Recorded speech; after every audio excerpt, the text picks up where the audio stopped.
साथियों नमस्कार। स्वागत है आप सभी का आप सबके अपने चैनल द साइंस टॉप में। आज हम साइंस टॉप में अपनी पैट सीरीज में एक नया वीडियो लेके आए हैं। उम्मीद आपको पसंद आएगा। इसमें हर एक टॉपिक्स मैंने 5 प्रश्न लिए हैं, बट जो 2 टॉपिक सिलेबस के अकॉर्डिंग सामान्य जागरूकता और समसामयिक के 10-10 क्वेश्चन लिए हैं। कुल प्रश्नों की संख्या 55 है। इसी तरह अपना प्यार बना रखें तो जल्दी इनकी संख्या को और बढ़ाते जाएंगे। ठीक, आइए स्टार्ट करते हैं।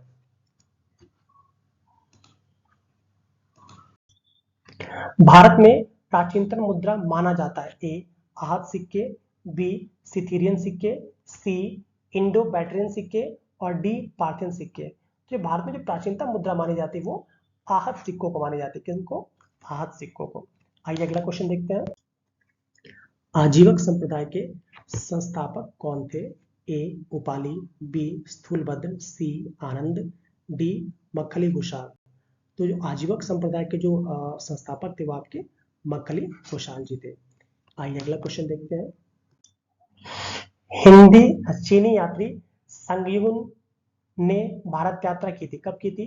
ए 518 ईस्वी से 522 ईस्वी, बी 545 से 552 ईस्वी, सी 525 से 529 ईस्वी, डी 592 से 597 ईस्वी। तो जो चीनी यात्री संगयुन था, इनकी जो भारत यात्रा थी वो 518 से 522 ईस्वी के बीच में थी। ये भी बहुत सारे अभिलेखों को भारत से चाइना ले गए थे। आइए अगला क्वेश्चन देखिए। हड़प्पा सभ्यता की खोज किस वर्ष में हुई थी? ऑप्शन ए 1935 में, ऑप्शन बी 1942 ईस्वी में, ऑप्शन सी 1901 ईस्वी में, ऑप्शन डी 1921 ईस्वी में। तो आपको पता होगा जो हड़प्पा सभ्यता की खोज थी वो 1921 ईस्वी में की। ऑप्शन डी सही है। आइए अगला क्वेश्चन देखते हैं। हड़प्पा सभ्यता का सर्वाधिक मान्यता प्राप्त काल है कौन सा? देख लेते हैं। ए 2800 ईसा पूर्व से 2000 ईसा पूर्व, बी 2500 ईसा पूर्व से 1750 ईसा पूर्व, सी 3500 ईसा पूर्व से 1800 ईसा पूर्व और डी निश्चित नहीं हो सका है। तो जो हड़प्पा सभ्यता का जो सर्वाधिक मान्य काल है वो माना जाता है 2500 ईसा पूर्व से आपका 1750 ईसा पूर्व। ऑप्शन बी बिल्कुल सही है। आइए अगला क्वेश्चन देखते हैं। अंग्रेजी शासन का प्रभाव किस क्षेत्र में अधिक पड़ा? ए राजनीतिक, बी आर्थिक, सी धार्मिक, डी मनोवैज्ञानिक। तो अंग्रेजी शासन का जो सबसे अधिक प्रभाव पड़ा था हमारे ऊपर वो आर्थिक पड़ा था। उन्होंने इतना हमारा आर्थिक दोहन किया था कि वी कांट इमेजिन। आइए अगला क्वेश्चन देखते हैं। भारत में अंग्रेजों की लूट किस महत्वपूर्ण घटना के बाद शुरू हो गई थी? ए प्लासी के युद्ध के बाद, बी बक्सर के युद्ध के बाद, सी 1813 के चार्टर एक्ट के पश्चात, डी कंपनी को भारत में व्यापार करने की अनुमति मिलने के बाद। तो जो लूट की महत्वपूर्ण घटना कहाँ से शुरू हो गई, स्टार्टिंग की बात कर रहा है। तो जो जैसे ही प्लासी का युद्ध हुआ आपका 1757 में, उसके बाद से अंग्रेजों की जो लूट करने की टेंडेंसी थी वो बढ़ती गई। धीरे धीरे और क्षेत्रों को कब्जा करते गए और लूट के लिए वो और तत्पर हो गए। आइए अगला क्वेश्चन देखते हैं। भारतीय शिक्षा का मैग्ना कार्टा कहा जाता है? ए हंटर आयोग के प्रतिवेदन को, बी वुड के घोषणा पत्र 1854 को, सी रैले आयोग के प्रतिवेदन को, डी सेटलर आयोग के प्रतिवेदन को। तो भारत में शिक्षा का मैग्ना कार्टा कहा जाता है, अधिकार पत्र कह सकते हैं, वो वुड डिस्पैच, मतलब ये कैसे वुड के घोषणा पत्र जो कि 1854 में आया था, उसी को कहा जाता है। आइए अगला क्वेश्चन देखते हैं। कांग्रेस के कराची अधिवेशन जो कि मार्च 1931 में हुआ था के अध्यक्ष कौन थे? ए दादा भाई नौरोजी, बी सुरेंद्रनाथ बनर्जी, सी सरदार वल्लभ भाई पटेल, डी जवाहरलाल नेहरू। तो जो कराची अधिवेशन हुआ था कांग्रेस का 1931 में, इसके जो अध्यक्ष थे हमारे सरदार वल्लभ भाई पटेल जी थे। आइए अगला क्वेश्चन देखते हैं। संवाद कौमुदी पत्र के संपादक थे, मतलब संवाद कौमुदी जो पत्र था इसके संपादक कौन थे ये बताना है। ए सरोजिनी नायडू, बी भिखाजी कामा, सी एनी बेसेंट, डी राजा राम मोहन राय। तो जो संवाद कौमुदी पत्र था इसके संपादक राजा राम मोहन राय जी थे। आइए अगला क्वेश्चन देखते हैं। उत्तर प्रदेश में पंडित दीनदयाल उपाध्याय पुरातत्व संस्थान कहाँ है? ए गोरखपुर, बी आगरा, सी गौतम बुद्ध नगर, डी लखनऊ। तो जो पंडित दीनदयाल उपाध्याय पुरातत्व संस्थान है यूपी में, यह आपका गौतम बुद्ध नगर में है।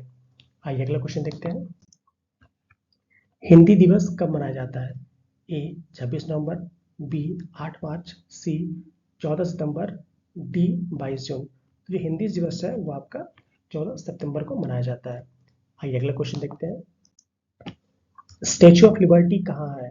A Bharat, B Germany, C New York, D चीन।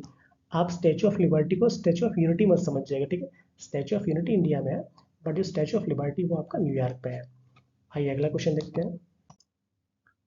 बिहू नृत्य की उत्पत्ति निम्नलिखित में से किस राज्य में हुई थी? बिहू नृत्य आपको पता होगा, टीवी में देखा होगा आपने। ए महाराष्ट्र, बी उत्तर प्रदेश, सी असम, डी केरल। तो जो बिहू नृत्य है इसकी उत्पत्ति असम से मानी जाती है। आइए अगला क्वेश्चन देखते हैं। 2011 की जनगणना के अनुसार उत्तर प्रदेश में सर्वाधिक साक्षर जिला, मतलब कौन सा जिला सर्वाधिक साक्षर है? ए प्रयागराज, बी गौतम बुद्ध नगर, सी लखनऊ, डी कानपुर देहात। तो इसका सही आंसर हमारा क्या हो जाएगा? ऑप्शन बी गौतम बुद्ध नगर। आइए अगला क्वेश्चन देखते हैं। गन्ना उत्पादन में प्रथम स्थान किस राज्य का है? ए केरल, बी उत्तर प्रदेश, सी आंध्र प्रदेश, डी पश्चिम बंगाल। तो गन्ना उत्पादन में सबसे टॉप पे है हमारा यूपी। आइए अगला क्वेश्चन देखते हैं। निम्नलिखित में से कौन सा जिला छत्तीसगढ़ राज्य को स्पर्श करता है? ए सोनभद्र, बी आगरा, सी सहारनपुर, डी बलरामपुर। तो आपको पता होगा जो हमारा सोनभद्र जिला है यही 4 राज्यों को टच करता है, ठीक। ये इसका आंसर हो जाएगा। आइए अगला क्वेश्चन देखते हैं। उत्तर प्रदेश के कितने जिलों की सीमा एक विदेशी राष्ट्र को स्पर्श करती है, टच करती है? तो विदेशी राष्ट्र हमारा नेपाल है। और जो आपके ऑप्शन देख लेते हैं, ए 9, बी 8, सी 7, डी 6। तो वो आपका सी ऑप्शन सही है। 7 जिले जो होते हैं वो आपके नेपाल को टच करते हैं, जिसमें आपका बलरामपुर, श्रावस्ती, बहराइच, लखीमपुर खीरी, पीलीभीत आदि आते हैं। आइए अगला क्वेश्चन देखते हैं। नौचंदी मेला एवं सरधना मेला का आयोजन किस जिले में किया जाता है? ए गोरखपुर, बी प्रयागराज, सी मेरठ, डी वाराणसी। तो जो आपका नौचंदी मेला एवं सरधना मेला है इन दोनों का आयोजन आपका मेरठ में किया जाता है। आइए अगला क्वेश्चन देखते हैं। संगीत यंत्र सितार, मतलब सितार के आविष्कार किसने किया था? ए अमीर खुसरो, बी रामदास, सी तानसेन, डी हरिदास। तो जो सितार का आविष्कार था वो आपका प्रख्यात लेखक कह सकते हैं अमीर खुसरो जी ने किया था। आइए अगला क्वेश्चन देखते हैं। भारत के उपराष्ट्रपति के पद पर लगातार 2 बार कौन रहा था? ठीक है। A doctor Sarvepalli Radhakrishnan, B Shri R Venkataraman, C doctor Shankar Dayal Sharma, D Shri V V Giri. तो भारत के उपराष्ट्रपति पद पर 2 बार जो लगातार रहे थे आपके वो डॉक्टर सर्वपल्ली राधाकृष्णन जी थे। आइए अगला क्वेश्चन देखते हैं। भारत के प्रधानमंत्री का पद क्या होता है देख लेते हैं। ए संविधान द्वारा गठित है, बी परंपराओं पर आधारित है, सी संसद द्वारा पारित साधारण विधेयक द्वारा गठित है, डी उपयुक्त सभी असत्य नहीं। जो भारत के जो प्रधानमंत्री का पद है ये आप आर्टिकल 75 में इनकी नियुक्ति राष्ट्रपति करता है, और इसके बारे में जो बात है वो आपका आर्टिकल 74 में है। आइए अगला क्वेश्चन देखते हैं। राज्यसभा के चुनाव हेतु एक अभ्यर्थी की आयु निम्नलिखित में से कम नहीं होनी चाहिए। ए 35 वर्ष, बी 25 वर्ष, सी 30 वर्ष, डी 40 वर्ष। तो राज्यसभा की जो एक अभ्यर्थी की आयु होनी चाहिए कम से कम 30 वर्ष होनी ही चाहिए। आइए अगला क्वेश्चन देखते हैं। राष्ट्रपति पर महाभियोग का आरोप संसद के किस सदन पर लगाया जा सकता है, मतलब किस सदन द्वारा? ए लोकसभा, बी संसद के किसी भी सदन द्वारा, सी राज्यसभा, डी उपयुक्त में से कोई नहीं। तो जो राष्ट्रपति पर महाभियोग का जो आरोप है वो संसद के किसी भी सदन में लगा सकता है। तो आर्टिकल क्या हो जाएगा? Sorry option B. आइए अगला क्वेश्चन देखते हैं। अविश्वास प्रस्ताव किस सदन में लाया जा सकता है? ए लोकसभा, बी किसी भी सदन में, सी राज्यसभा, डी इनमें से कोई नहीं। तो जो अविश्वास प्रस्ताव है उसको हम केवल लोकसभा में ही ला सकते हैं। आइए अगला क्वेश्चन देखते हैं। सलाल बांध किस नदी पर बनाया गया है? ए गोदावरी, बी गंगा, सी चेनाब, डी सतलज। तो जो सलाल बांध है बहुत ज़्यादा न्यूज़ में रहता है अक्सर, ये आपका चेनाब नदी पर बनाया गया है। आइए अगला क्वेश्चन देखते हैं। किस देश को सफेद हाथियों की भूमि के नाम से जाना जाता है? ए लाओस, बी थाईलैंड, सी नेपाल, डी म्यांमार। तो जो आपका थाईलैंड है इसे हम सफेद हाथियों की भूमि के नाम से जानते हैं। आइए अगला क्वेश्चन देखते हैं। निम्नलिखित में से कौन सी नदी समुद्र में नहीं गिरती मतलब नहीं मिलती? ए गोदावरी, बी नर्मदा, सी बनास, डी गंगा। तो इसमें जो आपकी बनास नदी है ये सूख जाती है, ये आपकी समुद्र में नहीं मिलती है, बाकी तीनों ये आपके समुद्र में मिल जाती हैं। आइए अगला क्वेश्चन देखते हैं। लघु हिमालय श्रेणी के ढालों पर मिलने वाले छोटे छोटे घास के मैदानों को जम्मू कश्मीर में क्या कहा जाता है? ए मर्ग, बी बुग्याल, सी बयार, डी सवाना। तो ना मर्ग जैसे गुलमर्ग, सोनमर्ग, ठीक है, आपने सुना होगा, तो ये मर्ग कहते हैं। आइए अगला क्वेश्चन देखते हैं। भारतीय दलहन शोध संस्थान स्थित है, कहाँ पे स्थित है? ए कोयम्बटूर, बी कानपुर, सी बेंगलुरु, डी मैसूर। तो जो भारतीय दलहन शोध संस्थान है ये आपका कानपुर में है। आइए अगला क्वेश्चन देखते हैं। विश्व व्यापार संगठन किस वर्ष में कार्यान्वित हुआ? ए 1995, बी 1997, सी 1990, डी 1993। तो जो WTO वर्ल्ड व्यापार संगठन, वर्ल्ड ऑर्गेनाइजेशन है, ये आपका 1995 में ये क्रियान्वित हुआ। आइए अगला क्वेश्चन देखते हैं। भुगतान संतुलन शब्द का प्रयोग निम्नलिखित में से किसके संदर्भ में किया जाता है? ए एक कारखाने के वार्षिक विक्रय से, बी कर संग्रह से, सी आयात निर्यात से, डी उपयुक्त में से कोई नहीं। तो जो आपका भुगतान संतुलन है ये आपका आयात निर्यात से कोरिलेट करता है। आइए अगला क्वेश्चन देखते हैं। पॉलिटिक्स ऑफ चरखा नामक पुस्तक किसके द्वारा लिखी गई है? ए अशोक मेहता, बी जेसी कृपलानी, सी जीबी कृपलानी, डी महात्मा गांधी। तो जो पॉलिटिक्स ऑफ चरखा है इसके लेखक आपके जीबी कृपलानी जी हैं। आइए अगला क्वेश्चन देखते हैं। कलकत्ता में भारतीय सांख्यिकी संस्थान की स्थापना किसने की थी? ए प्रशांत चंद्र महालनोबिस, जिन्हें हम पीसी महालनोबिस कहते हैं, बी शुभेंदु शेखर बोस, सी जेबी कृपलानी, डी आर मुखर्जी। तो इसकी जो स्थापना थी आपकी पीसी महालनोबिस ने की थी। आइए अगला क्वेश्चन देखते हैं। निम्न में से कौन सा भारत में एक अप्रत्यक्ष कर मतलब इनडायरेक्ट टैक्स है? डायरेक्ट इनडायरेक्ट है तो पूंजी लाभ कर, ये भी डायरेक्ट पड़ता है। जीएसटी वस्तु एवं सेवा कर, ये इनडायरेक्ट टैक्स है आपका। निगम कर, आयकर, ये भी आपका डायरेक्ट टैक्स है। बट जो जीएसटी आपका क्या है, इनडायरेक्ट टैक्स है, वो इंक्लूड आपको पता नहीं लगता। ठीक है, तो ऑप्शन हमारा बी सही हो जाएगा। आइए अगला क्वेश्चन देखते हैं। जेरेंटोलॉजी में किसका अध्ययन किया था? ए शिशु, बी महिलाएं, सी त्वचा, डी वृद्ध। तो जो जेरेंटोलॉजी है इसमें जो वृद्ध लोग हैं या आयु के बारे में अध्ययन किया जाता है। आइए अगला क्वेश्चन देखते हैं। हम दलदली सड़कों पर क्यों फिसल जाते हैं? ए गुरुत्वाकर्षण बल के कारण, बी अपेक्षित वेग के कारण, सी घर्षण की कमी के कारण, डी घर्षण की अधिकता के कारण। तो जो दलदली भूमि होती है उसमें और हमारे पैरों में जो घर्षण की कमी, फ्रिक्शन लेस हो जाता है, दैट्स व्हाट हैपन, इसलिए हम गिर जाते हैं। आइए अगला क्वेश्चन देखते हैं।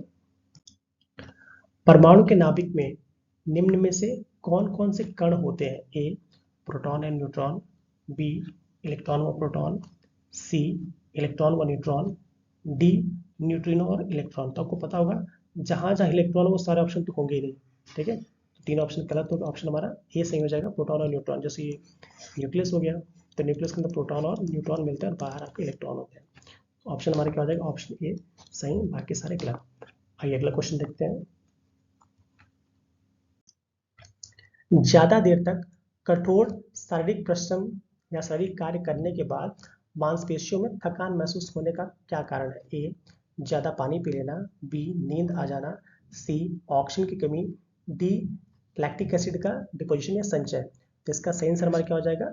लैक्टिक एसिड का संचय, कि जिस अंग से हम ज्यादा कार्य करते हैं वहां पर लैक्टिक एसिड आपका डिपॉजिट हो जाता है, जिसके चलते हमें वहां पे हल्का हल्का दर्द महसूस होता है। आइए अगला क्वेश्चन देखते हैं।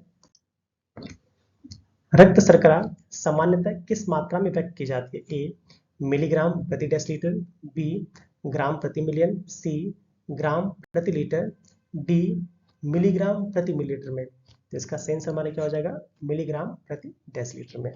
आइए अगला क्वेश्चन देखते हैं। जिस पर हमला न किया गया हो, वाक्यांश के लिए एक शब्द। ए आक्रांत, बी, देखिए ध्यान रखिएगा, जिस पर हमला न किया गया हो। ए आक्रांत, बी आक्रामक, सी अयोध्या, डी अनाक्रांत। मतलब जिस पर हमला ना किया गया उसको क्या बोलेंगे हम? अनाक्रांत। ऑप्शन नंबर डी बिल्कुल सही है। आइए अगला क्वेश्चन। निम्नलिखित में से कौन सा पक्षी का पर्यायवाची नहीं है? ठीक है, ए द्विज, बी खग, सी पंथी, डी विहग। तो आप देखिए जो ऑप्शन सी है ये पथिक का पर्यायवाची होता है पंथी, और बाकी तीनों ही क्या है, ये पक्षी के पर्यायवाची है। आइए अगला क्वेश्चन देखते हैं। निम्नलिखित में से कौन सा शब्द तद्भव में तद्भव बताना है? ए नासिका, नाक का होता है, बी बच्चा, सी ग्रीष्म और डी लक्ष्मी। तो इसमें जो बच्चा है ये आपका वत्स का तद्भव है, बाकी सारे क्या है, ये तत्सम है। आइए अगला क्वेश्चन देखते हैं। इसमें भी हमें शुद्ध वाक्य का चयन करना है। ऑप्शंस देख लेते हैं। भारत अभी ब्रिटेन के अधीन था। ठीक है, भारत कभी ब्रिटेन के अधीन था। अधीन नहीं होता, क्या होता है, अधीन होता है। क्या होता है, अधीन होता है, अधीन नहीं होता। तुम्हारा गलत हो गया। बी देख लेते हैं। निरपराध व्यक्ति को दंड नहीं मिलना चाहिए। निरपराध, तो जब निरपराध कोई व्यक्ति ही तो होगा, तो यहाँ व्यक्ति नहीं आना चाहिए, भी गलत हो गया हमारा। ठीक है, और निरपराध होता है। ठीक है, आइए सी देख लेते हैं। बादशाह ने मुक्त हस्त दान दिया। बादशाह ने मुक्त हस्त से अगर होता, ठीक है, तो सही होता, ये भी गलत हो गया। डी देख लेते हैं। उसे पैतृक संपत्ति में हिस्सा मिला। उसे पैतृक संपत्ति में हिस्सा नहीं मिला, हमारा बिल्कुल सही है। ठीक है, चलिए अगला हम क्वेश्चन देखते हैं। आवेशित का विलोम क्या होगा? ऑप्शन ए अनावेशित, ऑप्शन बी अनावृष्टि, ऑप्शन सी आवृत, ऑप्शन डी अनाश्रित। तो आवेशित का क्या होता है हमारा, अनावेशित। ऑप्शन ए बिल्कुल सही है। आइए अगला क्वेश्चन देखते हैं। अगला क्वेश्चन देखते हैं कि 25वीं एशियाई एथलेटिक्स चैंपियनशिप का शुभंकर क्या चुना गया है? बहुत ही प्यारा शुभंकर है। जो आपका 25वां एशियाई एथलेटिक्स है, इसका शुभंकर हमारे हनुमान जी अर्थात बजरंगबली को चुना गया है। किसी शेर भालू चीते को नहीं चुना गया। ठीक, तो याद रखिएगा किसको चुना गया है, हनुमान जी को चुना गया। ठीक है, आइए इसके तथ्यों को हम देख लेते हैं। चलिए बढ़ते हैं अपने अगले क्वेश्चन की तरफ। हाल ही में कहाँ की संसद ने न्यायपालिका के अधिकार छीनने वाला बिल पास किया है?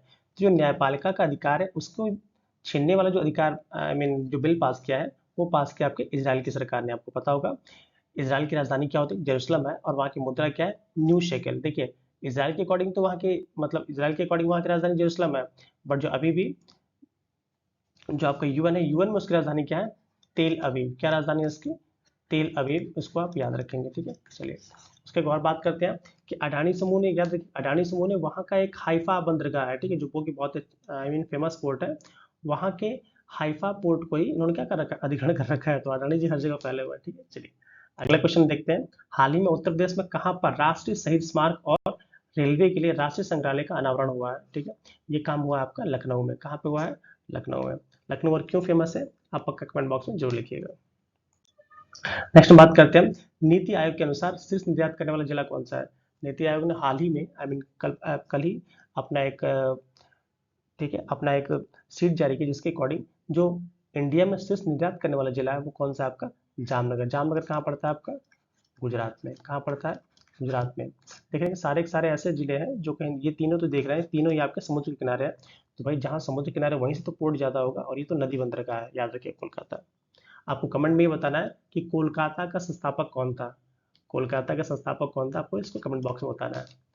अगले क्वेश्चन की तरफ बढ़ते हैं कि हाल ही में कहाँ की फोंकनोन कोन्या को राज्यसभा में अध्यक्षता करने वाली प्रथम सांसद बनी, किस राज्य की? तो ये आपकी कहाँ की, नागालैंड की है। ठीक है, ये नागालैंड की पहली महिला सांसद, यहाँ पे थोड़ा छूट गया होगा, फोंका, ये महिला सांसद, याद रखिएगा ये उस राज्य की पहली महिला सांसद है जो कि राज्यसभा की अध्यक्षता करने का मौका मिला इनको। कहाँ की, नागालैंड की।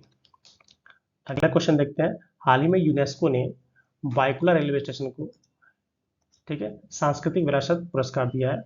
अभी आपको भी ये बताना है कि ये आपका वाइकुला रेलवे स्टेशन किस राज्य में है? तो ये आपका कहाँ है, महाराष्ट्र में।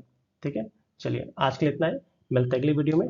Till then keep learning, keep smiling. जय हिंद।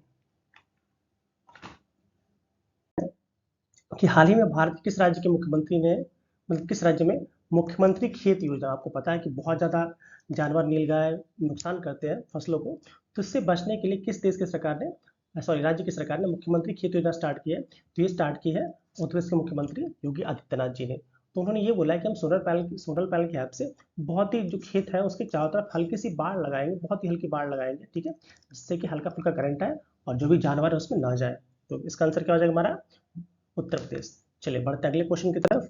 कि हाल ही में किस राज्य में सेमीकंडक्टर नीति का अनावरण किया गया। आपको पता है कि आने वाला जो समय है वो केवल आपका सेमीकंडक्टर का होगा, क्योंकि पूरी की पूरी दुनिया डिजिटल होने वाली है। तो सेमीकंडक्टर की मांग को और अच्छी तरह समझते हुए गुजरात राज्य ने अपना सेमीकंडक्टर नीति का क्या किया है, अनावरण किया है। ठीक है, और वो भी कहाँ के, गिफ्ट सिटी में। आपको पता है गिफ्ट सिटी कहाँ है, तो गिफ्ट सिटी कहाँ है आपकी, गुजरात में, जहाँ पे बहुत ज़्यादा ही इस पर वर्क होता है। और आप बार गुजरात से एक और बात याद रखिएगा कि हमारा है बैंक ऑफ इंडिया। जो आपका बैंक ऑफ इंडिया है, इसने गिफ्ट सिटी में ही, बैंक ऑफ इंडिया ने गिफ्ट सिटी में ही आपका आईएफएससी बैंकिंग यूनिट की स्टार्ट किया था। किसका, आईएफएसआई बैंकिंग यूनिट को स्टार्ट किया था। और गुजरात में ही एक और क्या स्टार्ट हुआ तुम्हारा, मुख्यमंत्री आरोग्य योजना। क्या होता है, मुख्यमंत्री आरोग्य योजना। मुख्यमंत्री आरोग्य योजना का स्टार्टिंग कहाँ भी हुई है, वो भी आपकी हुई है आपकी मुख्यमंत्री जन आरोग्य योजना की स्टार्टिंग तो आपकी यहीं पे हुई थी। बट ये क्यों न्यूज़ में है, क्योंकि उन्होंने बीमा की आय को बिल्कुल डबल कर दिया है, 2 टाइम्स, कि भैया हम इतना बीमा देंगे। ठीक, चलिए अगले क्वेश्चन की तरफ बढ़ते हैं कि हाल ही में किस राज्य में पहला ट्रांसजेंडर प्रमाण पत्र जारी किया गया है। तो जो पहला ट्रांसजेंडर प्रमाण पत्र जारी करने का काम है वो किसने किया, राजस्थान सरकार ने किया। आपको पता होगा राजस्थान की कैपिटल क्या है, जयपुर। ठीक है, और राजस्थान में और घूमने लायक कौन कौन सी जगह है आपको पता है, पक्का कमेंट बॉक्स में जरूर लिखिएगा। हम बढ़ते हैं अगले क्वेश्चन की तरफ। हाल ही में किस राज्य में मिशन शक्ति स्कूटर योजना प्रारंभ किया गया है। ठीक है, जो मिशन शक्ति स्कूटर योजना है इसको प्रारंभ करने का कार्य किसने किया है, हमारी उड़ीसा सरकार ने। आपके उड़ीसा आपको पता है अक्सर न्यूज़ में रहता ही है, भाई चुनाव आने वाले कैसे लोग अपनी तरफ अट्रैक्ट करेंगे, उसी का एक नमूना हो सकता है मिशन शक्ति योजना। और जो मिशन शक्ति योजना है, अब इसके थ्रू क्या आपको किया गया है कि स्कूटर में सब्सिडी वगैरह दी जाएगी। ठीक है, उड़ीसा से याद रखिए, बहुत न्यूज़ में यहाँ से क्वेश्चन बनेगा। एक आपका क्या है हमारा, कुई भाषा, बार बार मैं बता रहा हूँ फिर भी याद रखिए, कुई भाषा को 8वीं अनुसूची में शामिल करने के लिए वहां की विधानसभा ने प्रस्ताव पारित कर रखा है। इसके साथ साथ लीजा, लीजा क्या है, लीजा एक प्रकार का एआई कंप्यूटर है, मतलब एआई एंकर है। ठीक है, जो कि समाचार वगैरह से जो भी काम एआई एंकर के काम ही समझ सकते हैं आप, लीजा है। इसके साथ साथ आपका पूछा था अमा पोखरी, अमा पोखरी योजना जो है, अमा पोखरी योजना, जो आपकी अमा पोखरी योजना है वो भी उड़ीसा सरकार की है और बहुत ज़्यादा फेमस है। इसी तरह मो जंगल यामी योजना, कौन सी है, मो जंगल यामी योजना, वो भी कहाँ से संबंधित है, आपकी उड़ीसा सरकार। इसी तरह तेंदुपत्ते के जो आपके कर्मचारी होते हैं उनके भी पुनर्वास के लिए 50 करोड़ की इन्होंने परियोजना स्टार्ट की है, तो उसके लिए भी उड़ीसा को आप याद रखिएगा। अगले क्वेश्चन की तरफ बढ़ते हैं कि हाल ही में किस देश ने ब्रिक्स में शामिल होने के लिए आवेदन किया। आपको पता होगा ब्रिक्स जो होगा 5 देशों का इस समय संगठन है। जब स्टार्टिंग में बना था तो केवल 4 ही देश थे, कौन कौन से, BRIC, आपका ब्राजील, रशिया, इंडिया और चाइना, केवल 4 ही देश थे, जिसकी स्थापना कब हुई थी, 2006 में। बट जब ब्रिक्स एस वन से जब साउथ अफ्रीका जुड़ गया हमारा, तो क्या बन गया हमारा, BRICS। तब इसका स्थापना क्या बोलते हैं हम, 2009। जब ब्रिक्स पूरा बन गया तो क्या बोलते हैं हम, 2009, जिसमें आपका ब्राजील, रशिया, इंडिया, चाइना और साउथ अफ्रीका जुड़ गया। ठीक है, तो इसी में जुड़ने के लिए इसमें कौन सा देश ने आवेदन किया है, तो किसने किया, आपका मालदीव ने। किसने किया है, मालदीव ने। और आपको पता होगा मालदीव की करेंसी क्या है, दिनार। मालदीव की करेंसी क्या है, दिनार। इसके साथ साथ कोई पूछे कि मालदीव की राजधानी क्या है, तो क्या बोलेंगे आप, मालदीव की राजधानी बोलेंगे अल्जीरिया। मतलब अल्जीरिया के लोगों का ही क्या है, अल्जीरिया। इसको आप याद रखेंगे। ठीक है, चलिए मुझे लगता है आज के जो भी इंपॉर्टेंट करंट अफेयर्स में डिस्कस कर लिए हैं, आगे इस तरह चैनल पर बने रहिए और भी करंट अफेयर्स हमेशा डेली आते रहेंगे। आज के लिए इतना है, मिलते अगले वीडियो में। Till then keep learning, keep smiling. जय हिंद।